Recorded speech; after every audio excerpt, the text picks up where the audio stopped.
শুভমের বার্থডের দিন সকাল থেকেই প্রতিটা মোমেন্ট আমি তোমাদের সাথে ছোট ছোট করে শেয়ার করার চেষ্টা করেছি।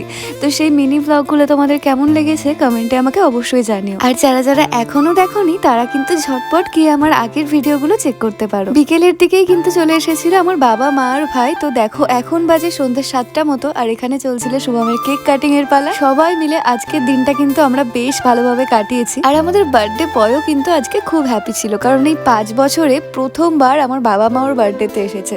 সেই কারণে ও প্রচন্ডই এক্সাইটেড ছিল। কেক কাটিং করে সবাইকে খাওয়ানো হয়ে যাওয়ার পর দেখতে পাচ্ছি এখানে মোমবাতিটাই ও নেভাতে ভুলে গেছে, তাই দেখো লাস্টে আবার মোমবাতিটাও নিভিয়ে দিল। আর একটা কথা হয়তো তোমরা অনেকেই জানো না যে ওর বার্থডেটা একটা ভীষণই স্পেশাল দিনে, মানে 14 ফেব্রুয়ারি ভ্যালেন্টাইন্স ডে দিন হচ্ছে ওর বার্থডে। তো সেই কারণেই বলতে পারো আজকের দিনটা আমাদের কাছে একদম double special. Cake cutting complete হয়ে যাওয়ার পর আমরা সবাই মিলে চলে গিয়েছিলাম ডিনার করতে। তবে বাবার একটু আর্জেন্ট কাজ পড়ে যাওয়ায় বাবাকে কিন্তু আগেই বেরিয়ে যেতে হয়েছিল, তাই আমাদের সাথে আর বাবা আসেনি। খাবারটা অর্ডার দিয়ে আমি আর শুভম একটু বাইরে গিয়েছিলাম ফটো ভিডিও শুট করতে। তো তার মধ্যে এখানে এসে দেখি আমাদের খাবার কিন্তু অলরেডি এসে ওয়েট করছে। এরপর আমরা ঝটপট করে ডিনারটা কমপ্লিট করে নিচ্ছিলাম, কারণ অলরেডি কিন্তু অনেকটাই রাত হয়ে গেছে। তো কেমন লাগলো আজকের ভিডিওটা কমেন্টে অবশ্যই জানিও।